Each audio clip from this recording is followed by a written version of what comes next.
Halo Sobat Dunia Seribu Besar, semoga Sobat selalu diberi kesehatan, panjang umur, dan rizki yang melimpah, amin. Sebelum masuk ke alur ceritanya, jangan lupa dukung channel ini ya dengan klik subscribe, like, komen, dan share, terima kasih. Mari kita lanjutkan perjalanan. Li Qiye, Raja Penyihir Hitam mengeluarkan sebuah kotak aneh. Setelah melepas tutupnya, ada lubang dengan banyak semut di dalamnya. Anehnya, mereka tidak bergerak meskipun ditumpuk berlapis-lapis. Untuk apa ini? Putri Chen merinding olehnya. Hancurkan formasi, kata Raja, menggunakan semut. Kelompok itu tertangkap basah sekali lagi oleh metodenya. Untuk mematahkan formasi, seorang ahli biasanya mendapatkan misteri yang relevan untuk menemukan celah dan celah. Mereka juga bisa menggunakan kekuatan yang luar biasa. Selain itu, harta karun khusus dapat menghindari atau membongkar formasi. Menggunakan semut tidak pernah terdengar, terutama ketika mereka hanya semut biasa yang dapat ditemukan di sarang manapun. Belum pernah mendengarnya, kan? Saya datang dengan metode ini untuk mematahkan formasi, namanya God Shifters. Katanya, mereka juga dewa. Orchid Core menatap semut. Mereka tidak bisa menjadi dewa. Perluas pikiran Anda karena ada lebih banyak di dunia ini daripada sekadar kultivasi dan misteri Dao. Katanya, benar, Li Qiye mengangguk setuju. Bangsawan muda, pengetahuanmu adalah mengapa kamu adalah yang terbesar dalam sejarah. Dia mengacungkan jempol pada Li Qiye. Kamu menyebut dirimu yang terhebat sebelumnya, bagaimana dia bisa menjadi yang terhebat juga? Kata Putri Chen, apa yang kamu tahu, Nak? Dia adalah yang terhebat sejati dalam sejarah, saya hanya menggunakannya sebagai kata sifat seperti bagaimana kita menyebut kaisar tak terkalahkan dan tertinggi. Ini jauh dari kebenaran. Dia memelototinya. Kelompok itu tidak bisa membalas. Kedengarannya benar. Mu Hu menggaruk kepalanya. Setiap orang memiliki definisi yang berbeda tentang tak terkalahkan. Bagi orang biasa, kaisar dan dewa terpencil memang tak terkalahkan karena mereka tidak tahu tentang leluhur primal. Dan kemudian kita memiliki penguasa tertinggi dan yang abadi, mereka berada di luar jangkauan pembudidaya normal. Kata Orchid Core, kata bagus, Nak. Raja menepuk bahu Orchid Core, menghargai komentarnya. Kaisar tak terkalahkan di mataku. Li Xian mengakui, meskipun klannya memiliki banyak kaisar dan dewa yang sunyi di masa lalu, itu adalah cerita yang berbeda sekarang. Aku tidak bisa melihat bagaimana semut akan mematahkan formasi ini. Biksu Zhu fokus pada bisnis. Dia telah menggunakan istirahat ilusinya sebelumnya tetapi tidak berhasil. Jangan kecewa karena agama Buddhamu tidak bisa mematahkannya. Bagaimanapun, itu berpengalaman untuk memukau orang-orang yang tidak bersalah dan mengubah mereka, tidak seperti seni saya. Raja tidak menyia-nyiakan satu kesempatan pun. Biksu Zhu frustrasi, berpikir bahwa orang ini benar-benar membenci agama Buddha. Mengapa kamu membenci agama Buddha? Dia harus bertanya. Aku tidak membencinya. Aku hanya tidak suka bagaimana para biksu di kuil Lankavatara berpikir mereka lebih unggul dan transenden. Raja tertawa. Kamu harus pergi memberi mereka pelajaran. Putri Chen menghasut. Itu bukan ide yang buruk, mungkin aku harus. Mata Raja berbinar. Apakah menurutmu kamu bisa melakukan lebih baik dari 10 Buddha suci kuil? Kata Biksu Zhu, 10 Buddha suci. Bersaing melawan mereka membuatku menjadi pengganggu, aku lebih suka mengajari Lankavatara Buddha sendiri jika dia masih hidup. Raja menyingsingkan lengan bajunya. Biksu Zhu kehilangan ketenangannya dan cemberut. Biksu Lil, perhatikan saja dan lihat bagaimana sihirku lebih baik daripada agama Buddhamu yang murahan. Raja menambahkan, Anda, Biksu Zhu memerah. Tidak ada yang memerintah selamanya, menghargai dan mempelajari kemungkinan lain. Li Qiye berkomentar, memang, bangsawan muda, aku akan mulai sekarang, kata Raja dan mengeluarkan sekantong tepung. Apa yang terjadi sekarang? Putri Chen merasa tersesat. Ini disebut bergeser, perhatikan bagaimana para dewa akan melakukannya. kata raja sambil menuangkan tepung ke tanah. Roh surga, roh bumi, dewa, patuhi perintahku. Dia bernyanyi sambil mengayunkan pedang kayunya. Kali ini, kelompok mendengarkan setiap kata dengan cermat. Kedengarannya lucu dan konyol pada awalnya, seperti penipu di dunia fana. Setelah merenungkan, ada sesuatu yang berbeda. Kata-kata umum digabungkan untuk membentuk perintah yang mampu menjebak kekuatan. Tentu saja, mereka hanya merasakan sesuatu yang berbeda, tidak dapat memahami apapun yang nyata dalam sihir. Selama nyanyian, semut mulai memanjat keluar dari kotak. Garis terbentuk saat mereka melintasi tepung untuk memasuki formasi. Anehnya, formasi menyihir tidak memengaruhi mereka. Dengan demikian, garis tepung terus terbentuk. Meskipun anak-anak muda gagal memahami garis besar formasi sepenuhnya, mereka akhirnya melihat sudut dengan bantuan tanda tepung. Tumpukan tepung digunakan oleh semut dan dibawa ke dalam formasi. Itu bisa menghentikan kaisar dan dewa-dewa yang sunyi, tetapi semut yang disyarat tepung tidak memiliki masalah berputar-putar dan masuk, membangun garis dan koordinat seolah-olah mereka memahami susunan. Jika keberadaan yang cukup kuat untuk melihat seluruh formasi, mereka akan menemukan peta sempurna dari susunan dengan garis-garis tepung. Setiap semut memahami formasi selain memiliki kerja tim yang sempurna. Orchid Core dan yang lainnya mengamati garis-garis awal dan menjadi tenggelam. Bagaimana ini bisa terjadi? Mereka menjadi rahang kendur, benar-benar kagum dengan kerja tim dan ketepatan semut. Apakah mereka dilatih sebelumnya? Biksu Zhu bertanya. Jenius tertinggi dengan kultivasi yang mengesankan tidak bisa mematahkan formasi ini. Jangan lihat semut, itu bukan hal yang merusak formasi. Kata Li Qiye. Bagaimana kamu tahu ini? Orchid Core tidak bisa menahan diri untuk tidak bertanya. Li Qiye hanya tersenyum dan tidak menanggapi. Oke, sudah waktunya. Raja bertepuk tangan setelah melihat susunan lengkap dan berkata, lihat, bukan masalah besar sama sekali. Apa yang akan kamu lakukan? Orchid Core bertanya. Saya akan mengangkat dan mengambilnya karena itu tidak buruk.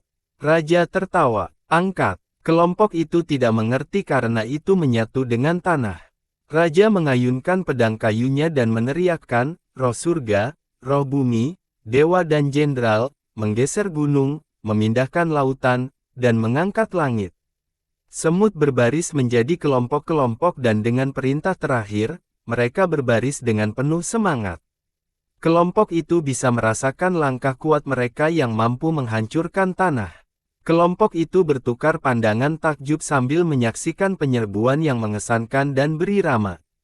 Ketika mereka menghilang ke dalam formasi, Raja melemparkan segenggam bawang putih ke dalam mulutnya dan berteriak dengan tidak jelas, pergi.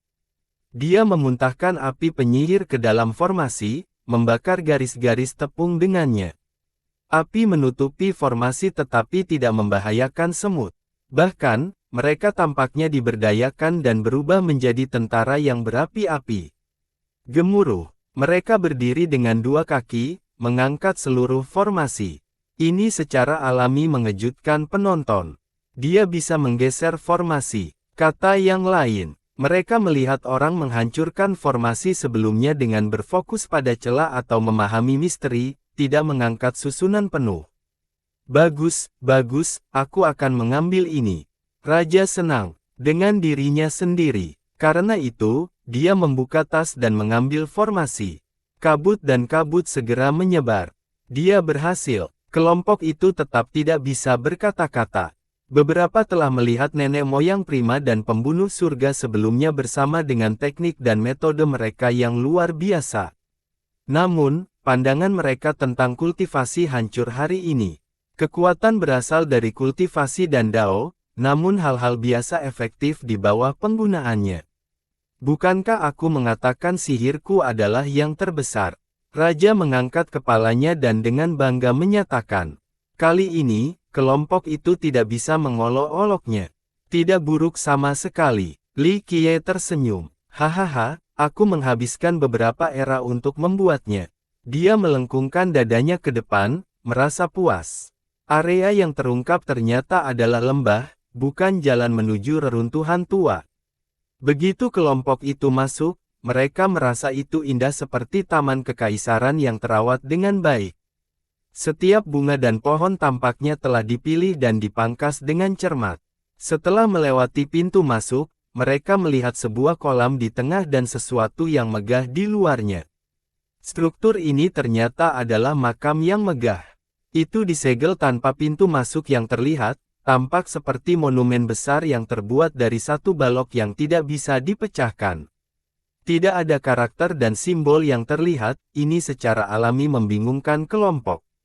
Seharusnya ada judul setidaknya, dan makam itu sendiri bisa saja menggunakan pemolesan alih-alih terlihat begitu kasar. Saya merasakan pembuluh darah naga besar, siapapun yang dimakamkan di sini setidaknya adalah seorang kaisar. Raja penyihir hitam berkomentar, jadi itu adalah pintu masuk ke makam. Li Xian mengira ini akan menjadi pintu masuk ke dunia lama. Aku ingin tahu siapa itu, kata Putri Chen. Mereka berjalan melalui kuburan utama Li dan meskipun ukurannya megah, itu tidak bisa dibandingkan dengan yang khusus ini. Semua mata tertuju pada Li Xian. Entahlah, Li Xian melambaikan tangannya dan berkata, saya tidak tahu keberadaannya sampai sekarang. Apakah ada orang dari klan Anda yang harus dimakamkan di sini? Orchid Core bertanya. Dari kuburan, leluhur tingkat kekaisaran tidak menjamin makam sebesar ini. Tidak ada catatan tentang tempat ini, kata Li Xian. Xuanzu, Mu Hu berkomentar. Kelompok itu bertukar pandangan dan menemukan ini sebagai jawaban yang masuk akal. Bagi Li, mungkin hanya nenek moyang mereka yang memenuhi syarat untuk dimakamkan di sini. Tidak, nenek moyang kita tidak bisa dimakamkan di sini. Li Xian segera menggelengkan kepalanya. Dia tahu nenek moyang mereka tidak meninggal di klan dan telah menghilang di tempat lain. Jika tidak, keturunan masa depan akan menyembah dan menawarkan rasa hormat mereka. Sebuah makam tidak harus untuk orang mati, kata Li Qiye. Bukan untuk orang mati. Anak-anak muda tidak memikirkan hal ini dan berasumsi itu akan menjadi tembakan besar yang beristirahat di bawahnya. Bisa jadi harta karun tingkat abadi, hehehe. Mata raja berbinar dengan penuh semangat. Anak-anak muda menatap Li Xian lagi. Mungkinkah itu senjata dari leluhurmu? Biksu Zhu bertanya. Tidak ada catatan juga, Li Xian berkata tanpa percaya diri. Klannya telah jatuh begitu lama dan tidak memiliki senjata atau harta yang tersisa untuk dibicarakan. Yah, makam yang begitu megah namun tidak bernama, ada sesuatu yang menarik terjadi. Orchid Core bergumam, kita hanya perlu melakukan penggalian dan mencari tahu. Raja menjadi tidak sabar. Tidak, pasti leluhurku di dalam, kita tidak bisa membukanya. Li Xian menjadi terkejut. Kamu ingin menjadi perampok kubur sekarang? Putri Chen memelototi raja. Itu sah ketika ada keturunan Li di sini, itu adalah pembukaan makam yang sah, jangan mencoba menodai reputasiku. Raja membalas. Dari apa yang bisa kulihat, kamu sudah terbiasa melakukan hal-hal semacam ini. Sang putri memberinya mata samping. Mengapa pergi ke kejauhan ketika yang dekat ada di sini? Li Qiye melirik ke kolam, teratai itu saja tak ternilai harganya. Saya menyadarinya ketika kami pertama kali tiba, kata raja. Kolam di lembah tidak memiliki apa-apa selain satu teratai. Sekilas, tampak seolah-olah lampu minyak yang tinggi dan ramping berdiri tegak, batangnya yang halus tampaknya dibuat dari logam ilahi, memancarkan berkas cahaya yang redup dan dingin. Pada kelopak teratai, polong teratai telah terbentuk. Namun, polong ini tidak menyerupai polong nabati yang khas, berdaging, dan berdaging. Sebaliknya, itu lebih terlihat seperti polong teratai yang ditempa dari perunggu kuno, tekstur logamnya berkilau dalam cahaya. Di dalam polong teratai, setiap benih memancarkan cahaya yang berbeda, berkilauan seolah-olah 7 warna cahaya yang berbeda berkedip di dalamnya. Siapapun bisa mengatakan bahwa itu istimewa. Teratai Septe Ilahi, Li Qiye berkata, agak langka dan kuno dengan 7 biji siap. Aku pernah mendengar tentang ini sebelumnya, obat mujarab suci yang mampu menyembuhkan dan membawa seseorang kembali dari kematian. kata sang putri. Sama, Orchid Core berkata, sulit untuk tumbuh bahkan untuk kaisar. Amitabha, itu hanya bisa tumbuh di daerah yang murni. Saya tidak percaya kita melihatnya di sini. Biksu Zu menyatukan telapak tangannya. Haruskah Anda menghubungkan semuanya dengan tanah suci Buddha Anda? Raja berkata, selama ada kekuatan yang cukup, seseorang dapat menanamnya dimanapun mereka mau, bukan hanya tanah suci. Ini termasuk teratai abadi, bukan hanya yang ini. Haruskah kamu selalu menghina kami? Biksu Zu mengeluh. Kelompok itu hanya bisa terkekeh, menjadi terlalu akrab dengan penghinaan raja terhadap agama Buddha. Sayangnya, mereka tidak tahu mengapa. Haha, yah, teratai ini cukup baik untuk tujuan penyembuhan. Raja mengeluarkan air liur dan berkata, saya memecahkan formasi dan tidak akan peduli dengan hal-hal lain, hanya yang ini. Kamu tidak bisa, bunganya sudah punya pemiliknya. Putri Chen menggelengkan kepalanya. Dia menatap Li Xian, yang lain melakukan hal yang sama. Godaan itu nyata bagi para pembudidaya karena mereka hidup di ujung pedang. Memiliki ini berarti memiliki garis hidup lain selama momen krisis. Namun, mereka yakin ini ditanam oleh nenek moyang Li, bukan bunga liar. Mungkin teratai leluhur. Li Xian menggaruk kepalanya. Teratai bisa mendapatkan harga setinggi langit dan membantu klannya bertahan. Sayangnya, dia juga mengerti risiko memiliki sesuatu yang begitu berharga. Kalau begitu, itu milik klanmu.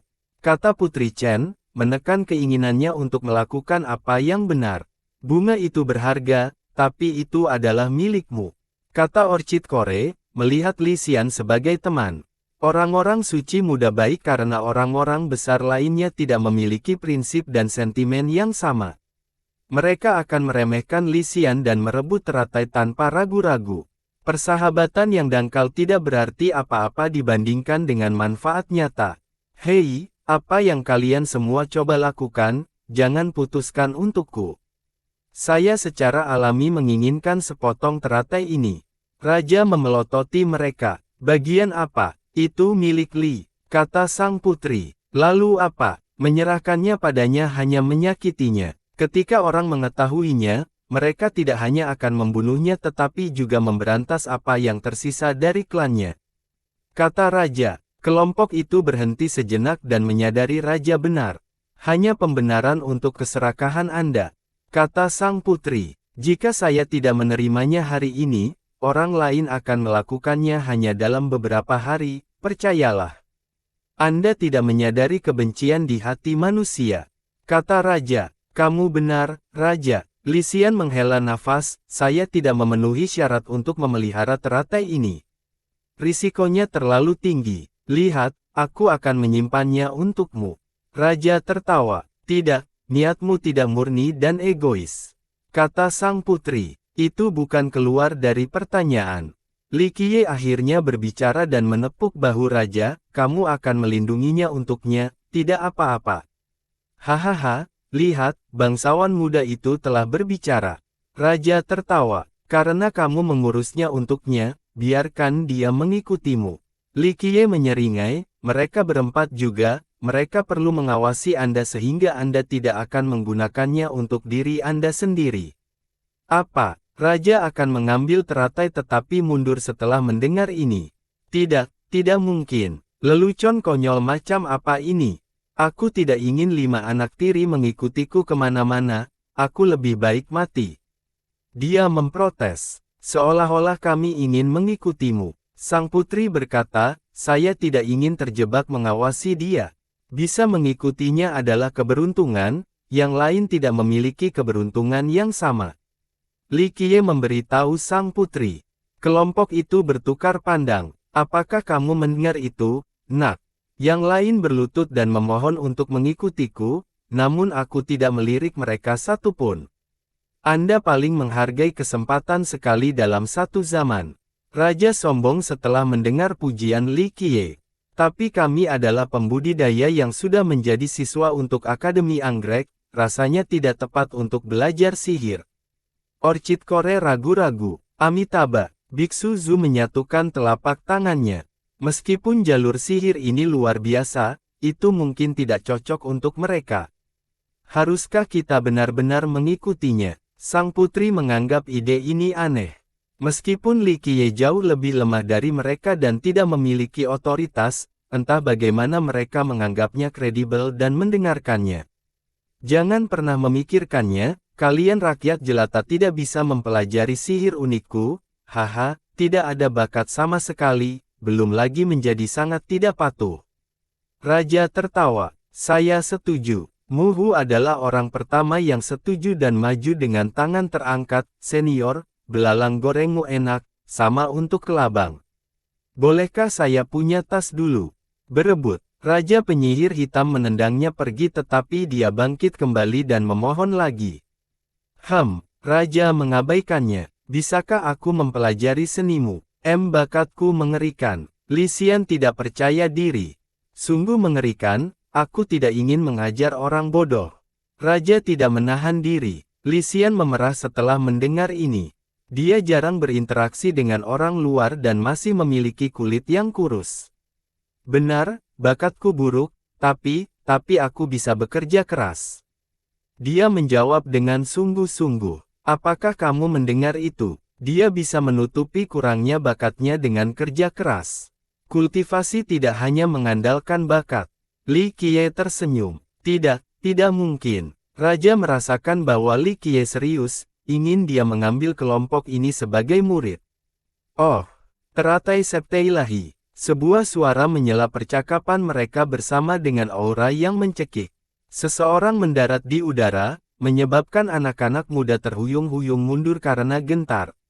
Pendatang baru itu adalah seorang lelaki tua berbaju hijau.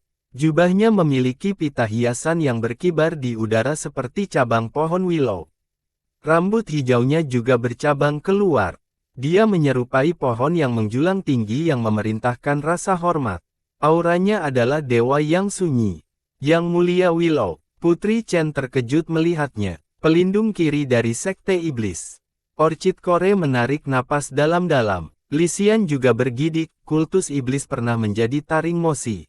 Ketika Mosi pergi, itu jatuh ke dalam penurunan tetapi tetap relatif kuat. Saat ini, itu berada di bawah yurisdiksi kerajaan Trinity dengan seorang kaisar puncak yang bertanggung jawab, Evil Surge.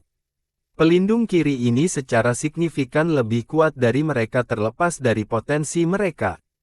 Aku terkejut melihat sekelompok junior di hutan belantara ini mengenaliku. Dia memelototi mereka, karena ini, aku akan mengampunimu. Pergi, kami ingin membawa teratai ini bersama kami. Putri Chen tidak ingin menyerah. Junior, jangan memilih jalan yang sulit. Matanya menjadi dingin, dengan mudah mengintimidasi pembudidaya yang lebih lemah. Namun, para jenius muda berasal dari garis keturunan dan klan yang kuat dengan kaisar dan bahkan leluhur primal. Sebagai anggota akademi, mereka menikmati perlindungan dari guru terkenal dan wakil kepala sekolah. Senior, kami tidak ingin menimbulkan masalah tetapi teratai ini milik rekan Taois Li. Jika Anda menyita properti junior, bukankah itu akan merusak reputasi Anda? Kata Orchid Core. Oh, betapa berani dan tenangnya. Dia merasa terkejut bahwa para junior ini tidak menggoyangkan kaki mereka karena ketakutan. Sebutkan namamu, aku terkesan dengan gaya mengajar tuanmu. Dia berkata dengan angkuh. Saya bukan siapa-siapa yang saat ini sedang belajar di Akademi Anggrek. Kata Orchid Core dengan rendah hati. Inti Anggrek. Dia sedikit mengernyit setelah mendengar ini, pantas saja. Siswa akademi semuanya adalah naga dan phoenix. Akademi Anggrek tidak memiliki murid sebanyak Gunung Suci. Namun, murid-murid mereka mencapai banyak hal dan menjadi terkenal. Siswa akademi yang paling terkenal dengan suara bulat, leluhur staff. Siswa ini melampaui Anggrek Sage dan menjadi nenek moyang primal ketiga. Kemudian, dia melampaui pemadaman dan menjadi penguasa tertinggi. Hanya sedikit yang memiliki hak istimewa untuk melihatnya tetapi prestise dan otoritasnya tetap ada. Tentu saja, dia tidak tinggal di akademi selama kenaikannya, hanya belajar di sana sebentar dan belajar dari Orchid Sage. Namun demikian, Setelah mencapai masa jayanya, dia secara terbuka mengumumkan bahwa akademi berada di bawah perlindungannya. Ini menyelamatkan akademi dari banyak sakit kepala dan musuh. Junior, saatnya pergi. Aku tidak akan menghukum kurangnya rasa hormatmu. Yang Mulia Willow melambaikan tangannya. Kami menginginkan teratai ini, aku yakin kamu tidak akan bersaing dengan kami junior untuk itu, senior. Kata sang putri. Junior, jangan memaksakan keberuntunganmu. Ekspresinya menjadi gelap. Kita harus pergi, tidak ada gunanya membuang hidup kita di sini. Li Xian berbisik kepada sang putri. Pertama, hubungannya dengan para jenius muda tidak menjamin mereka mengambil risiko yang tidak perlu. Dia sudah menghargai mereka membelanya. Pergilah sebelum aku berubah pikiran. Kesabaran yang mulia semakin menipis. Bersambung.